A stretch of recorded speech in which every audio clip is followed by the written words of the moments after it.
Hello friends, welcome to SAP lab Malayalam. ഇന്ന് നമ്മൾ പഠിക്കാൻ പോകുന്നത് അക്കൗണ്ട്സ് പേയബിളിനെ കുറിച്ചാണ്. അപ്പോൾ അക്കൗണ്ട്സ് പേയബിൾ എന്താണെന്ന് വെച്ച് കഴിഞ്ഞാൽ നമ്മുടെ വെൻഡേഴ്സിൻ്റെ, അതായത് വെൻഡേഴ്സുമായിട്ട് ബന്ധപ്പെട്ട എല്ലാ കാര്യങ്ങളും നമ്മൾ കൺട്രോൾ ചെയ്യുന്നൊരു ഏരിയ ആണ് അക്കൗണ്ട്സ് പേയബിൾ എന്ന് പറയുന്നത്. അക്കൗണ്ട്സ് പേയബിൾ എന്ന് പറയുമ്പോൾ നമുക്ക് വെൻഡേഴ്സിന് കൊടുക്കാനുള്ള ഒരു ടോട്ടൽ സം ഓഫ് മണിയാണ്. അപ്പോൾ അതൊരു കറണ്ട് ലയബിലിറ്റിയാണ്.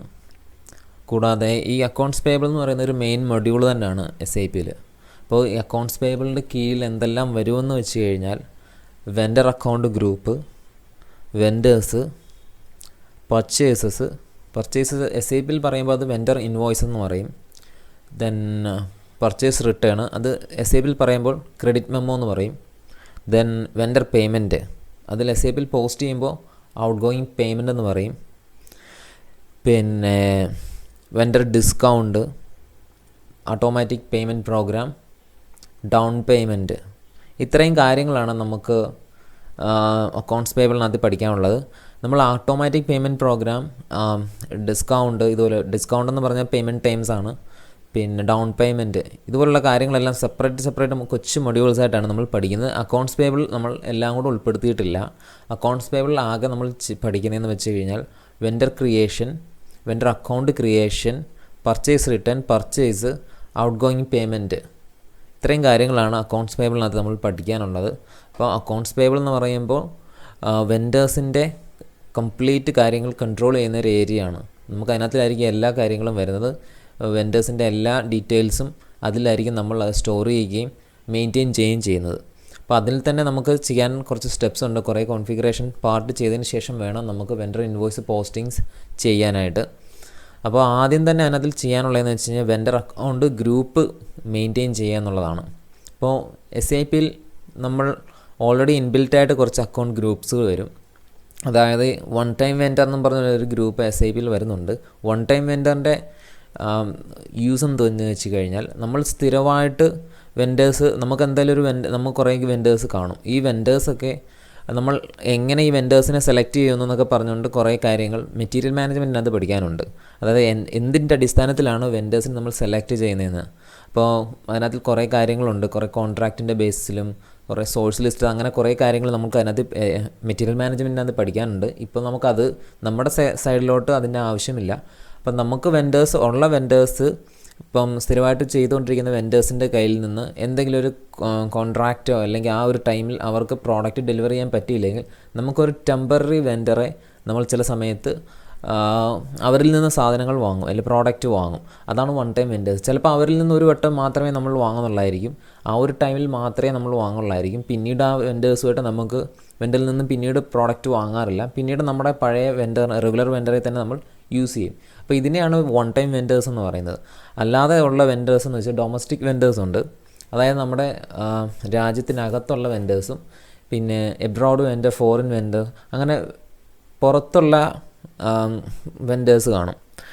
അവർ ഇൻ്റർനാഷണൽ വെൻഡേഴ്സ് ആയിരിക്കും. അവർക്ക് പല രാജ്യങ്ങളിലും പ്രോഡക്റ്റ് ഡെലിവറി ചെയ്യുന്നവരായിരിക്കും. അവിടെ നിന്നായിരിക്കും നമ്മുടെ കമ്പനി ചിലപ്പോൾ റോ മെറ്റീരിയൽസ് പർച്ചേസ് ചെയ്യുന്നത്. അപ്പോൾ ഇങ്ങനെ നമ്മൾ ആകെ ഇതിനകത്തിൽ ക്രിയേറ്റ് ചെയ്യാനുള്ളത് നമ്മൾ രണ്ട് വെൻഡേഴ്സിനെ മാത്രമേ ഇതിനകത്തിൽ മെയിൻറ്റെയിൻ ചെയ്യുന്നുള്ളൂ. ഒന്ന് ഡൊമസ്റ്റിക് വെൻഡറും രണ്ട് ഫോറിൻ വെൻഡേഴ്സ് എന്നും പറഞ്ഞുകൊണ്ട് രണ്ട് ഗ്രൂപ്പ് നമ്മൾ ക്രിയേറ്റ് ചെയ്യുന്നുണ്ട്. അപ്പോൾ അതെങ്ങനെ ക്രിയേറ്റ് ചെയ്യുന്നത് നോക്കാം. അത് ക്രിയേറ്റ് ചെയ്യാനുള്ള കോഡ് OBD3 എന്നാണ്, ഡിഫൈൻ വെൻഡർ അക്കൗണ്ട് ഗ്രൂപ്പ്. അപ്പോൾ ഇവിടെ OBD3 എന്നുള്ള കോഡ് നമുക്ക് ടൈപ്പ് ചെയ്യാം. OBD3. ഇവിടെ നമുക്ക് പുതിയതായിട്ട് നമ്മൾ ക്രിയേറ്റ് ചെയ്യാറുണ്ട്. ന്യൂ എൻട്രീസ് എടുക്കുക. ഇവിടെ നമുക്ക് ഡൊമസ്റ്റിക് വെൻഡർ എന്ന് പറഞ്ഞുകൊണ്ട് ക്രിയേറ്റ് ചെയ്യാം. ഞാൻ DM01 എന്ന് ക്രിയേറ്റ് കൊടുത്തു. അവിടെ ഞാൻ മീനിങ് എന്ന് പറഞ്ഞുകൊണ്ട് ഡൊമസ്റ്റിക് വെൻഡർ എന്ന് ടൈപ്പ് ചെയ്തു. ഇത്രയും കൊടുത്തതിന് ശേഷം കമ്പനി കോഡ് ഡാറ്റയ്ക്കകത്ത് അക്കൗണ്ട്സ് മാനേജ്മെൻറ്റിനകത്ത് റീകൺസിലേഷൻ അക്കൗണ്ട് റിക്വയർഡ് എൻട്രി കൊടുക്കണം. ഇത് ഫീൽഡ് സ്റ്റാറ്റസ് ഏരിയ ആണ് ഈ റിക്വയർഡ് എൻട്രി കൊടുക്കുന്നത്. അതായത് ഈ ലെഡ്ജർ ക്രിയേറ്റ് ചെയ്യുന്ന സമയത്ത്, അതായത് അക്കൗണ്ട്സ് പേയബിൾ എന്ന് പറഞ്ഞിട്ട് നമ്മളൊരു ലെഡ്ജർ ക്രിയേറ്റ് ചെയ്യും. അപ്പോൾ അത് ക്രിയേറ്റ് ചെയ്യുന്ന സമയത്ത് ഈ വെൻഡേഴ്സ് എല്ലാം അവർ റീകൺസിലേഷൻ അക്കൗണ്ടിൻ്റെ കീഴിൽ വരണം. മീൻസ് അക്കൗണ്ട്സ് പേയബിൾ എന്ന് പറയുന്ന റീകൺസിലേഷൻ അക്കൗണ്ടിൻ്റെ കീഴിലായിരിക്കണം ഈ വെൻഡേഴ്സ് വരുന്നത്. അതുകൊണ്ടാണ് ഇവിടെ റീകൺസിലേഷൻ അക്കൗണ്ട് റിക്വയർഡ് എൻട്രി ആക്കുന്നത്. സേവ് ചെയ്യുക.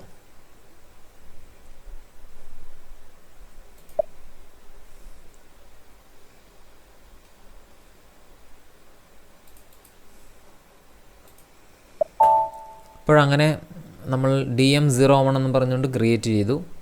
ഇനി ശേഷം നമുക്ക് ഒരു വെൻഡറിനോട് ക്രിയേറ്റ് ചെയ്യണം. അത് ഫോറിൻ വെൻഡർ എന്ന് പറഞ്ഞിട്ട് ക്രിയേറ്റ് ചെയ്യാം. അവിടെ ഞാൻ FR01 എന്ന് കൊടുത്തു. അവിടെ ഞാൻ മീനിങ് ഫോറിൻ വെൻഡർ എന്ന് കൊടുത്തു.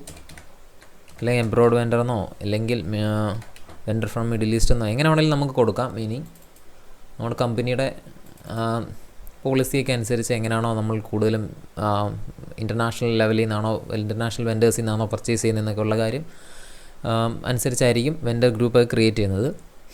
വൺ ടൈം വെൻഡർ ഓൾറെഡി ഇതിനകത്തിൽ ഓൾറെഡി ഇൻബിൽറ്റ് ആണ്. സേവ് ചെയ്യുക.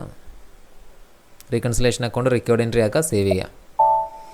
അപ്പോൾ നമ്മൾ ഫസ്റ്റ് സ്റ്റെപ്പ് കഴിഞ്ഞു. അതായത് ഫസ്റ്റ് സ്റ്റെപ്പ് എന്ന് പറയുമ്പോൾ ഡിഫൈൻ വെൻഡർ അക്കൗണ്ട് ഗ്രൂപ്പ്. അതായത് നമ്മൾ വെൻഡേഴ്സിന് ഒരു ഗ്രൂപ്പ് ക്രിയേറ്റ് ചെയ്തു. ഡൊമസ്റ്റിക് വെൻഡർ എന്നും ഒരു ഇൻ്റർനാഷണൽ വെൻഡർ എന്നും പറഞ്ഞുകൊണ്ട് ഇൻ്റർനാഷണൽ എന്ന എബ്രോഡ് വെൻഡർ എന്ന് പറഞ്ഞിട്ട് ക്രിയേറ്റ് ചെയ്തു.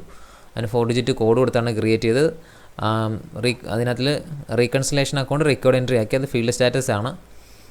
നമ്മൾ നേരത്തെ ഫീൽഡ് സ്റ്റാറ്റസ് കുറേ പഠിച്ചിട്ടുണ്ടായിരുന്നു. അടുത്ത സ്റ്റെപ്പ് എന്ന് പറയുമ്പോൾ ഇതിന് നമ്പർ റേഞ്ച് ക്രിയേറ്റ് ചെയ്യണം. Create number ranges for vendor account. അപ്പോൾ വെൻഡർ അക്കൗണ്ടിന് അതായത് വെൻഡർ അക്കൗണ്ട് എന്ന് പറയുമ്പോൾ നമ്മൾ ഇതിനകത്ത് കുറേ വെൻഡേഴ്സ് ക്രിയേറ്റ് ചെയ്യുന്നുണ്ട്. കുറേ വെൻഡേഴ്സിന് നമ്മൾ ഇതിനകത്ത് ക്രിയേറ്റ് ചെയ്യുന്നുണ്ട്. ഈ വെൻഡേഴ്സിനെ ക്രിയേറ്റ് ചെയ്യുമ്പോൾ അതിന് നമ്പർ റേഞ്ച് അല്ലെങ്കിൽ അതിനൊരു സീരിയൽ നമ്പർ പോലെ അസൈൻ ചെയ്ത് കൊടുക്കണം. ഇപ്പം ഫസ്റ്റ് ഒരു വെൻഡർ ക്രിയേറ്റ് ചെയ്യാണ്. ഞാനിപ്പോൾ അതിനുവേണ്ടി നമ്പർ റേഞ്ച് അസൈൻ ചെയ്യാൻ പോകുന്നത് ഡൊമസ്റ്റിക് വെൻഡറിന് 1000 മുതൽ 1500 വരെ. ഡൊമസ്റ്റിക് വെൻഡറിന് ഞാനൊരു നമ്പർ റേഞ്ച് അസൈൻ ചെയ്തു. അപ്പോൾ 1000 മുതൽ 1500 വരെ. ഇപ്പം ഫസ്റ്റ് ഒരു വെൻഡറിനെ ക്രിയേറ്റ് ചെയ്യുമ്പോൾ 1001, 1002, 1003, 1004 എന്ന് പറഞ്ഞാൽ അങ്ങനെ ക്രിയേറ്റ് ആയി പോകും. അതിനുശേഷം ഫോറിൻ വെൻഡറിന് 2000 മുതൽ 2500 വരെ. അപ്പം ഓരോ ഫോറിൻ വെൻഡേഴ്സിൻ്റെ അതിനനുസരിച്ചുള്ള വെൻഡേഴ്സിനെ ക്രിയേറ്റ് ചെയ്യുമ്പോൾ 2001, 2003 എന്ന് പറഞ്ഞാൽ അങ്ങനെ ക്രിയേറ്റ് ആയി പോകും. അതാണ് നമ്പർ റേഞ്ച് എന്നുള്ളത് ഉദ്ദേശിക്കുന്നത്. അവർക്കൊരു സീരിയൽ നമ്പറാണത്. അത് നമുക്കൊരു ഓർഡറിൽ കൊടുക്കുന്നു. അതിനുവേണ്ടി ഒരു സ്പേസ് നമ്മൾ സിസ്റ്റത്തിൽ റിസർവ് ചെയ്യുന്നു. XKN1 എന്നാണ് ആ കോഡ്. നമുക്കത് നോക്കാം. XKN1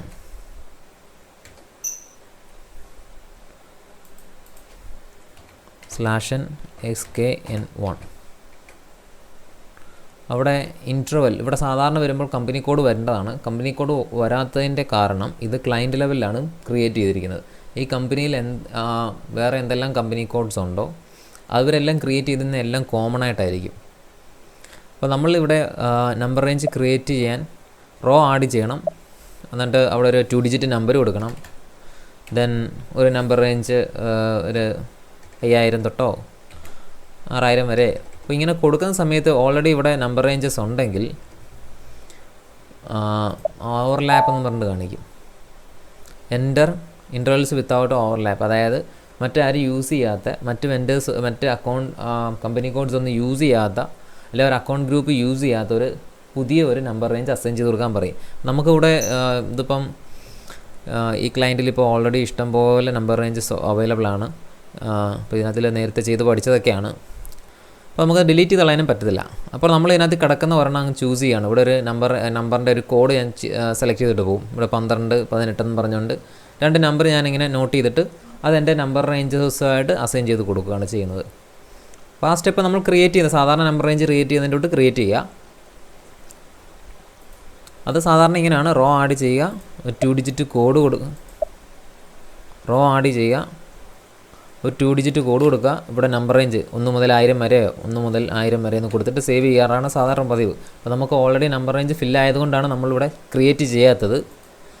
അതിന് പകരം നമ്മൾ ഇവിടെ കിടക്കുന്ന ക്രിയേറ്റ് ചെയ്തിട്ടേക്കുന്ന ഒരു 2 നമ്പർ റേഞ്ച് നോട്ട് ചെയ്തു, 12ഉം 18ഉം. അത് നമ്മുടെ നമ്പർ റേഞ്ചസുമായിട്ട് നമ്മുടെ വെൻഡർ ഗ്രൂപ്പായിട്ട് അസൈൻ ചെയ്ത് കൊടുക്കുന്നു. അതാണ് അടുത്ത step. Assign number ranges to vendor account group OBAS. /OBAS. അവിടെ ചെയ്യുന്നതെന്ന് വെച്ച് കഴിഞ്ഞാൽ പൊസിഷൻ എടുക്കുക, നമ്മുടെ വെൻഡർ അക്കൗണ്ട് ഗ്രൂപ്പ് DM01 12 എന്നുള്ള നമ്പർ റേഞ്ച്, അല്ലെങ്കിൽ ഇവിടെ ഓപ്പൺ ചെയ്താലും മതി, നമുക്ക് അവിടെ നിന്ന് സെലക്ട് ചെയ്തെടുക്കാം. ഇവിടെ ഞാൻ 12 സെലക്ട് ചെയ്യുന്നു, സേവ് ചെയ്യുന്നു. ഇപ്പോൾ ഡൊമസ്റ്റിക് വെൻഡർ അസൈൻഡ് ആയി. ഇനി നമുക്ക് ഫോറിൻ വെൻഡേഴ്സ് ഉണ്ട്, അത് അസൈൻ ചെയ്യാനായിട്ട് FR01 അവിടെ 18 എന്നായിരുന്നു. ഇനി 12 കൊടുത്താലും കുഴപ്പമൊന്നുമില്ല. Data was saved. വളരെ എളുപ്പത്തിൽ നമുക്ക് നമ്പർ റേഞ്ച് അസൈൻ ചെയ്താൽ, നമ്പർ റേഞ്ചിൻ്റെ യൂസ് എന്ന് പറഞ്ഞാൽ ഇതാണ്, അതിനൊരു സീരിയൽ നമ്പർ കൊടുക്കുക. വെൻഡേഴ്സിനെ സോർട്ട് ചെയ്യാനായിട്ടോ അതിനെ ഐഡൻറ്റിഫൈ ചെയ്യാനായിട്ടോ നമ്മളൊരു നമ്പർ റേഞ്ച്, അതൊരു ഒരു ലോ ഒരു എന്താണ് ഒരു 1000 മുതലോ 2000 വരെ, 2000 മുതൽ 3000 വരെ അങ്ങനെയൊക്കെ ഒരു കൊടുക്കുകയാണെങ്കിൽ അതിനൊരു സീരിയൽ നമ്പറാണ്, അതിനൊരു ഐഡൻറ്റിഫിക്കേഷൻ നമ്പറാണ് നമ്മൾ. അതുപോലെ തന്നെ സിസ്റ്റത്തിൽ ഇത് സേവ് ചെയ്ത് വെക്കാനുള്ള ഒരു സ്റ്റോറേജും കൂടിയാണ് നമ്മളിതിനെ ഉദ്ദേശിക്കുന്നത്. അപ്പം നമ്മൾ SAP സിസ്റ്റത്തിലൊക്കെ പോസ്റ്റിംഗ് വരുന്ന സമയത്ത് ഒരിക്കലും വെൻഡേഴ്സിൻ്റെ പേര് എഴുതാറില്ല, അവിടെ ഈ നമ്പറായിരിക്കും അവിടെ എൻ്റർ ചെയ്ത് കൊടുക്കുന്നത്, അല്ലെങ്കിൽ നമ്പറായിരിക്കും സെലക്ട് ചെയ്ത് കൊടുക്കുന്നത്. ഒരിക്കലും അവിടെ വെൻഡേഴ്സിൻ്റെ പേര് SK എക്സ്പോർട്ടേഴ്സ് എന്നൊന്നും ടൈപ്പ് ചെയ്ത് കൊടുത്തു കഴിഞ്ഞാൽ SAPയിൽ എറർ അടിച്ച് അവിടെ നിൽക്കും. അതിനുവേണ്ടിയാണ് നമ്മൾ ഒരു യുണീക്ക് ID, ഒരു യുണീക്ക് നമ്പർ എപ്പോഴും എല്ലായിടത്തും യൂസ് ചെയ്യുന്നത്. എറേഴ്സ് ഒഴിവാക്കാൻ ആയിട്ടാണ് SAP ഈ ഒരു ഡിജിറ്റ് സിസ്റ്റം, അതായത് ഒരു നമ്പേഴ്സ് എപ്പോഴും യുണീക്കായിട്ട് എപ്പോഴും ഫോളോ ചെയ്യുന്നത്. അടുത്ത step, define tolerance four vendors or customers. അപ്പം ടോളറൻസ് എന്ന് പറയുമ്പോൾ ലിമിറ്റാണ്. നമ്മൾ നേരത്തെ ഒരു ടോളറൻസ് പഠിച്ചിട്ടുണ്ടായിരുന്നു, GL അക്കൗണ്ടിനും എംപ്ലോയീസിനും. ഇതെന്ന് പറയുമ്പോൾ വെൻഡേഴ്സിനുള്ളൊരു ടോളറൻസ് ആണ്, അവർക്കുള്ളൊരു ലിമിറ്റാണ്. വെൻഡേഴ്സിനും കസ്റ്റമേഴ്സിനും കോമൺ ആയിട്ട് OBA3 ക്രിയേറ്റ് ചെയ്യുന്നത്. നമ്മളവിടെ ജസ്റ്റ് ഈ ഒരു പ്രൊസീജിയർ മാത്രം മെയിൻറ്റെയിൻ ചെയ്യുന്നേ ഉള്ളൂ, പ്രത്യേകിച്ച് അവിടെ ലിമിറ്റൊന്നും സെറ്റ് ചെയ്യുന്നില്ല. ഈ ഒരു സ്റ്റെപ്പ് നമുക്ക് സ്കിപ്പ് ചെയ്യാൻ പറ്റത്തില്ല, അതുകൊണ്ട് ഇത് കമ്പൽസറി ആയിട്ടും ചെയ്തേ പറ്റൂ.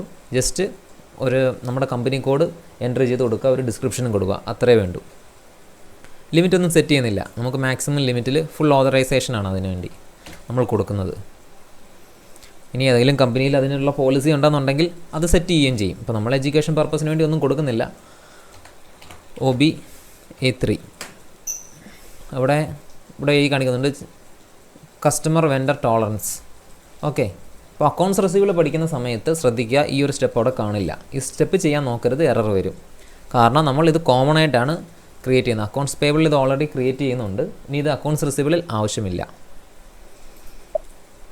ഇവിടെ ജസ്റ്റ് കമ്പനി കോഡ് കൊടുക്കുക, RB01. ദെൻ ടോളറൻസ് ഗ്രൂപ്പ് കൊടുക്കേണ്ട ആവശ്യമില്ല. ഗ്രൂപ്പ് കൊടുക്കുകയാണെങ്കിൽ നമ്മളത് യൂസേഴ്സോട്ട് അസൈൻ ചെയ്യേണ്ടി വരും. അതുകൊണ്ട് നമ്മൾ ഇപ്പം ബേസിക് ആയിട്ടുള്ള കാര്യങ്ങളാണ് കൂടുതലും കൊടുക്കുന്നത്. ഇവിടെ ഒരു ഡിസ്ക്രിപ്ഷൻ കൊടുത്താൽ മതി.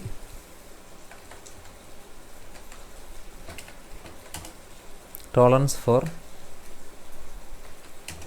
വെൻഡേഴ്സ് ആൻഡ് കസ്റ്റമേഴ്സ്, അത്രയും മതി, അത്ര ടൈപ്പ് ചെയ്യാൻ പറ്റത്തുള്ളൂ. ഇപ്പോൾ ഇവിടെ നിന്ന് നമ്മളവിടെ എമൗണ്ട് ഒന്നും മെയിൻറ്റെയിൻ ചെയ്യുന്നില്ല, ലിമിറ്റൊന്നും സെറ്റപ്പ് ചെയ്യുന്നില്ല. കാരണം നമുക്ക് മാക്സിമം പർച്ചേസ് ചെയ്യാനും സെയിൽ ചെയ്യാനുള്ള ഓതറൈസേഷനാണ് ഈ ടോളറൻസിനകത്ത് നമ്മൾ അസൈൻ ചെയ്ത് കൊടുത്തിരിക്കുന്നത്. കാരണം ഒന്നും കൊടുത്തിട്ടില്ല, മീൻസ് നമുക്ക് മാക്സിമം ചെയ്യാം. ദെൻ സേവ് ചെയ്യാം. ഇത് നമുക്കൊരു പ്രൊസീജിയർ പോലെ മെയിൻറ്റെയിൻ ചെയ്യുന്നതേ ഉള്ളൂ. ഈ സ്റ്റെപ്പ് നമുക്ക് ചെയ്തില്ലെങ്കിൽ നമുക്ക് പോസ്റ്റിംഗ് ചെയ്യാൻ പറ്റത്തില്ല. ടേബിൾ എറർ മിസ്സിംഗ് പറഞ്ഞുകൊണ്ട് ടേബിൾ എറർ എന്ന് പറഞ്ഞുകൊണ്ട് ഒരു മിസ്സിംഗ് കാണിക്കും പോസ്റ്റിംഗ് ടൈമിൽ, അല്ലെങ്കിൽ പേയ്മെൻറ്റ് ടൈമിൽ ഇങ്ങനെ കാണിക്കും. അതുകൊണ്ട് നമ്മൾ ഈ സ്റ്റെപ്പ് എപ്പോഴും മെയിൻറ്റെയിൻ ചെയ്യണം. Then reconciliation account for accounts payable. അതായത് ഞാൻ പറഞ്ഞിട്ടുണ്ടായിരുന്നു, നമ്മൾ വെൻഡേഴ്സിനെ എപ്പോഴും ഒരു റീകൺസിലിയേഷൻ, ഒരു മെയിൻ അക്കൗണ്ടിൻ്റെ കീഴിലായിരിക്കും നമ്മൾ അതിനെ ക്രിയേറ്റ് ചെയ്യുന്നത്. അക്കൗണ്ട്സ് പേയബിൾ എന്ന് പറയുന്ന ഒരു റീകൺസിലിയേഷൻ അക്കൗണ്ടിൻ്റെ കീഴിലായിരിക്കും നമ്മൾ ഈ വെൻഡേഴ്സിനെല്ലാം ക്രിയേറ്റ് ചെയ്യുന്നത്. അതായത് വെൻഡേഴ്സിൻ്റെ അടുത്ത സ്റ്റെപ്പായിട്ടാണ് നമ്മൾ വെൻഡേഴ്സ് ക്രിയേഷൻ വരുന്നത്. ഓക്കെ, വെൻഡേഴ്സ് ക്രിയേഷൻ, അതായത് വെൻഡർ എന്ന് പറയുമ്പോൾ നമുക്കറിയാമല്ലോ, സാധാരണ നമ്മുടെ സപ്ലയേഴ്സാണ്.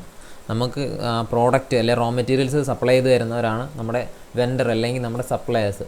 അതിനെ അക്കൗണ്ട്സ് പേയബിൾ എന്നുള്ള അക്കൗണ്ട് നമ്മൾ മെയിൻറ്റെയിൻ ചെയ്യുന്നതെന്ന് വെച്ച് കഴിഞ്ഞാൽ അവർക്ക് നമുക്ക് പൈസ കൊടുക്കാനുണ്ട്, നമുക്ക് അവർക്ക് ക്യാഷ് കൊടുക്കേണ്ടി വരും. പർച്ചേസ് കഴിഞ്ഞ് ഒരു ഡേറ്റ് തന്നിട്ടുണ്ട്, ആ ഡേറ്റിനകത്ത് നമ്മൾ പേയ്മെൻറ്റ് അവരെ ക്ലിയർ ചെയ്യണം. അത് നമ്മുടെ കറണ്ട് ലയബിലിറ്റിയാണ് അക്കൗണ്ട്സ് പേയബിൾ അല്ലെങ്കിൽ സൺട്രി ക്രെഡിറ്റർ, രണ്ടും സെയിം തന്നെയാണ്. സൺട്രി ക്രെഡിറ്റർ തന്നെയാണ് നമ്മുടെ വെൻഡേഴ്സിനെ സൺട്രി ക്രെഡിറ്റർ എന്നും പറയും, അക്കൗണ്ട്സ് പേയബിൾ എന്നും പറയും. രണ്ടും കറണ്ട് ലയബിലിറ്റി ആയിട്ടാണ് നമ്മൾ മെയിൻറ്റെയിൻ ചെയ്യുന്നത്, രണ്ടും സെയിം തന്നെയാണ്. അപ്പോൾ നിങ്ങൾക്ക് അക്കൗണ്ട്സ് പേയബിൾ എന്നോ അല്ലെങ്കിൽ സൺട്രി ക്രെഡിറ്ററിന് എങ്ങനെ വേണമെങ്കിലും ഒരു അക്കൗണ്ട് മെയിൻറ്റെയിൻ ചെയ്യാം. കറണ്ട് ലയബിലിറ്റി തന്നെ അത് മെയിൻറ്റെയിൻ ചെയ്യണം. മെയിൻറ്റെയിൻ ചെയ്യുമ്പോൾ അത് റീകൺസിലേഷൻ അക്കൗണ്ട് ആയിട്ടായിരിക്കണം മെയിൻറ്റെയിൻ ചെയ്യുന്നത്. കാരണം റീകൺസിലേഷൻ അക്കൗണ്ട് ആവുകയാണെങ്കിൽ മാത്രമേ അതിൻ്റെ കീഴിൽ നമുക്ക് വെൻഡേഴ്സിനെയൊക്കെ ക്രിയേറ്റ് ചെയ്ത് പോകാൻ പറ്റുള്ളൂ. ഓക്കെ, ഈ റീകൺസിലേഷൻ അക്കൗണ്ട് നമ്മൾ FIയിൽ പഠിക്കുന്നതെന്ന് വെച്ച് കഴിഞ്ഞാൽ അസറ്റ് റീകൺസിലേഷൻ പഠിക്കുന്നുണ്ട്, കസ്റ്റമർ റീകൺസിലേഷൻ പഠിക്കുന്നുണ്ട്, വെൻഡർ റീകൺസിലേഷൻ പഠിക്കുന്നുണ്ട്. നമ്മളിപ്പോൾ വെൻഡറാണ് പഠിച്ചുകൊണ്ടിരിക്കുന്നത്. അപ്പോൾ അതിൻ്റെ കോഡ് നമുക്കെടുക്കാം. FS00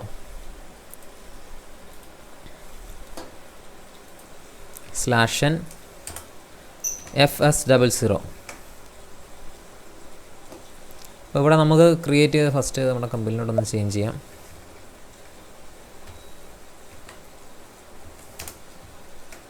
കമ്പനിയിലോട്ട് ചേഞ്ച് ചെയ്യാനായിട്ട് ഇത് ചേഞ്ച് കമ്പനി കോഡ് ഇത് ക്ലിക്ക് ചെയ്തിട്ട് അവിടെ കമ്പനി കോഡ് എൻ്റർ ചെയ്താൽ നമ്മുടെ കമ്പനിയിലോട്ട് വരും. അവിടെ നമ്മൾക്ക് കറണ്ട് ലയബിലിറ്റിയിലാണ് ക്രിയേറ്റ് ചെയ്യേണ്ടത്. RP01 current liability. Okay, current ലയബിലിറ്റിയുടെ നമ്മൾ ഒരു ലെഡ്ജർ അക്കൗണ്ട് ഒന്നും ക്രിയേറ്റ് ചെയ്തിട്ടില്ല. അപ്പോൾ നമുക്ക് വേണമെങ്കിൽ പോയി നമ്മുടെ കറണ്ട് ലയബിലിറ്റിയുടെ ഗ്രൂപ്പ് നോക്കാം. OBD4 എടുത്താൽ മതി.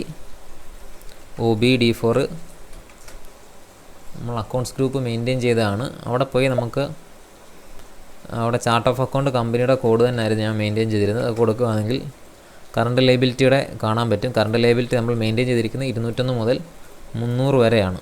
ഓക്കെ, അപ്പോൾ ഈ കോഡൊക്കെ ഞാൻ പറയുന്നത് നോട്ട് ചെയ്യുക. അപ്പോൾ OBD4 എടുക്കുകയാണെങ്കിൽ അക്കൗണ്ട്സ് ഗ്രൂപ്പിനകത്ത് നമ്മൾ ക്രിയേറ്റ് ചെയ്തതാണ്. ലെഡ്ജർ ക്രിയേഷൻ ചെയ്യാൻ വേണ്ടിയാണ് അക്കൗണ്ട്സ് ഗ്രൂപ്പ് ക്രിയേറ്റ് ചെയ്തത്. ഡൗട്ടുള്ളവർ ആ ഒരു പോർഷനിലോട്ട് പോയി നോക്കുക.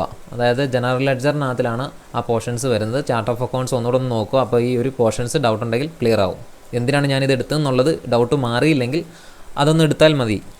ജനറൽ ലെഡ്ജറിനകത്തിലെ ചാർട്ട് ഓഫ് അക്കൗണ്ട്സ് ഒന്ന് എടുത്ത് നോക്കിയാൽ മതി. അപ്പോൾ ആ ഡൗട്ട് ക്ലിയർ ആവും. ഓക്കെ, അപ്പം കറണ്ട് ലയബിലിറ്റിക്കകത്ത് 201.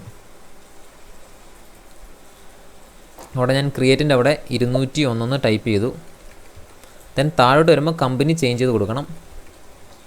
RP01 എന്ന് തന്നെയാണ് എൻ്റർ ചെയ്യുക. അവിടെ നമ്മൾ അക്കൗണ്ട്സ് ഗ്രൂപ്പ് കറണ്ട് ലയബിലിറ്റി എടുക്കുക.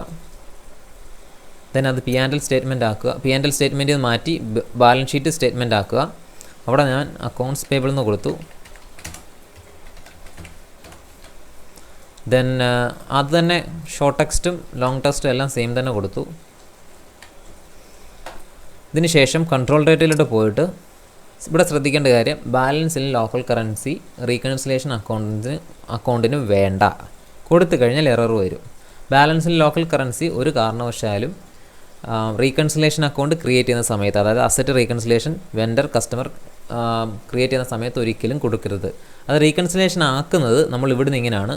റീകൺസിലേഷൻ അക്കൗണ്ട് ടൈപ്പ് എന്നുള്ളിടത്ത് അക്കൗണ്ട് ഫോർ അക്കൗണ്ട് ടൈപ്പ് എന്നുള്ളിടത്ത് വെൻഡർ സെലക്ട് ചെയ്യും. ഇത് അതിന് ശേഷം ലൈൻ ഐറ്റം ഡിസ്പ്ലേയും വേണം അതിൻ്റെ ബാലൻസ് കാണാനും വേണ്ടി. ദെൻ ഇവിടെ സോർട്ട് കീ എന്നുള്ളിടത്ത് ഞാൻ 012 എന്നാണ് കൊടുക്കുന്നത്. വെൻഡർ നമ്പർ എന്ന് പറഞ്ഞുകൊണ്ട് ഇതിനകത്തിലൊരു കോഡുണ്ട്, ഒരു സോർട്ട് കീ ഉണ്ട്, അത് സെലക്ട് ചെയ്യുക. ദെൻ തേർഡ് സ്ക്രീനിലോട്ട് പോകുന്നിടത്ത് ക്രിയേറ്റ് ബാങ്ക് ഓർ ഇൻട്രസ്റ്റിനകത്ത് നമ്മൾ ഫീൽഡ് സ്റ്റാറ്റസ് ഗ്രൂപ്പ് സെറ്റ് ചെയ്ത് കൊടുക്കണം.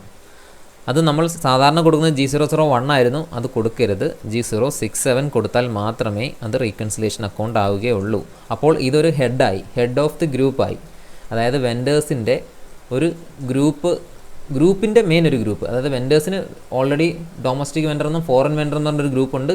ഇത് രണ്ടും മെയിൻറ്റെയിൻ ചെയ്തിരിക്കുന്ന ഏതിൻ്റെ കീഴിലാണ്? അക്കൗണ്ട്സ് പേബിളിൻ്റെ അണ്ടറിലാണ്. അപ്പോൾ അത് ബാലൻസ് ഷീറ്റിൽ പോകുന്നതാണ്. ബാലൻസ് ഷീറ്റിൽ വരുന്നതിൻ്റെ മെയിൻ ഒരു അക്കൗണ്ടാണ് അക്കൗണ്ട്സ് പേബിൾ എന്നുള്ളത്.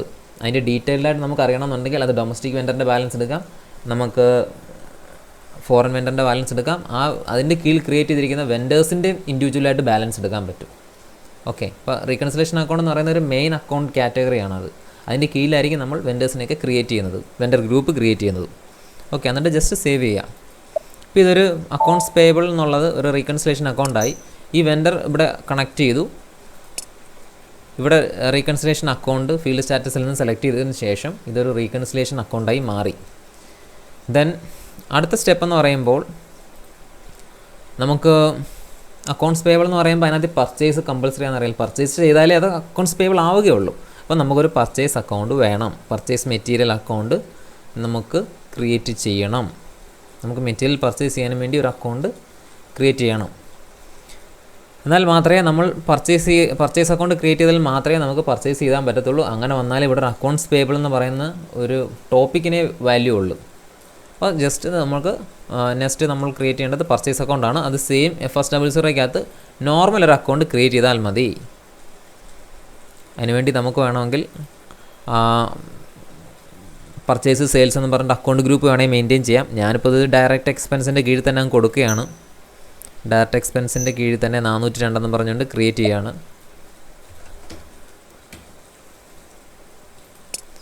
ടൈപ്പ് ഓർ ഡിസ്ക്രിപ്ഷനകത്ത് ഡയറക്റ്റ് എക്സ്പെൻസ് P&L സ്റ്റേറ്റ്മെൻ്റ് ആണ്.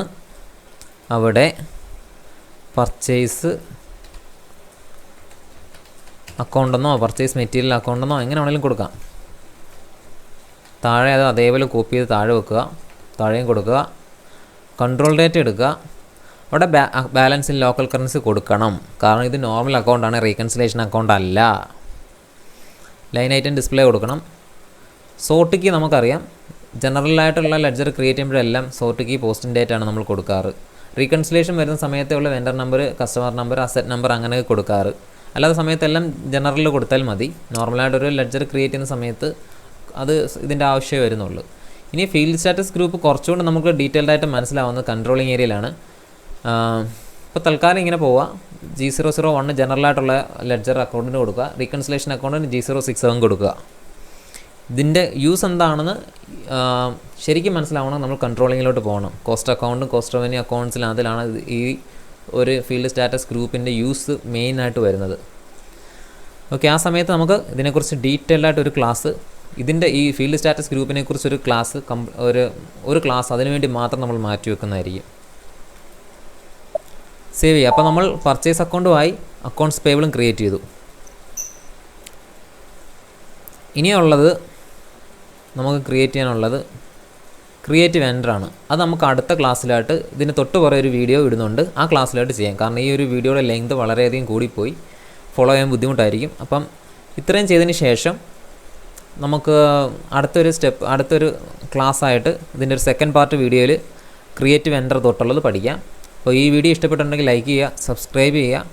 SAP പഠിക്കാൻ താല്പര്യമുള്ള കൂട്ടുകാർക്ക് ഈ ചാനൽ ഷെയർ ചെയ്ത് കൊടുക്കുക, അവരെ കൊണ്ട് സബ്സ്ക്രൈബ് ചെയ്യിപ്പിക്കുക. കാരണം ഇത് ഇപ്പോൾ ഒരുപാട് പേര് SAP കൺസൾട്ടൻ്റ് ലെവൽ അല്ലെങ്കിൽ എൻഡ് യൂസർ ലെവലൊക്കെ സർട്ടിഫിക്കേഷൻ എടുക്കാൻ വേണ്ടി എന്താണ് അവരുടെ സിലബസിനെ കുറിച്ച് SAPയിൽ എന്താണ് പഠിക്കണം എന്നുള്ള ഒരു ഐഡിയ ഇല്ലാതാണ് പല ഇൻസ്റ്റിറ്റ്യൂട്ടുകളിലും ചെന്ന് കയറുന്നത്.